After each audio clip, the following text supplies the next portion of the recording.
कणकवली नगरपंचायत निवडणुकीत दोन्ही शिवसेना एकत्र आल्याची शक्यता आहे। सर्व पक्ष एकत्र येऊन निवडणूक लढवू संदेश पारकर यांनी म्हटलेले। युतीच्या प्रस्तावावर विचार करू असं निलेश राणे म्हणाले। तर शिवसेना भाजप आघाडीत असल्यास सोबत नाही असं विनायक राऊतांनी म्हटलेलं आहे। स्थानिक स्वराज्य संस्थांच्या या निवडणुका आहेत। मी जी शहर विकास आघाडी करतोय हे काय महाराष्ट्रातलं काय नवीन उदाहरण नाहीये। अशा अनेक आघाड्या सातत्याने त्या ठिकाणी होत असतात। सगळ्या पक्षातल्या नेत्यांना पक्षाच्या विचारधारेला विश्वासात घेऊन त्या पक्षातल्या कर्तृत्ववान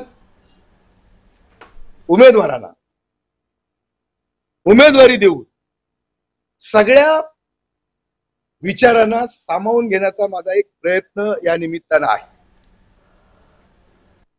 करतो आम्ही विचार, का नाही करावं? आम्ही युतीसाठी प्रयत्न केले। तुम्हाला परत सांगतो, सर्वात पुढे शिवसेना होती युती व्हावी म्हणून। आमच्याबरोबर काही लोकांना युती करायची नव्हती, नाही झाली। काही लोकांना करायची आहे, होणार। शहर विकास आघाडी तयार करायची झाली तर आम्ही कोणत्याही परिस्थितीमध्ये शिवसेनेच्या विरुद्ध कट्टर विरोधक म्हणजे उभे आहेत त्यांना आम्ही कदापि जवळ घेणार नाही।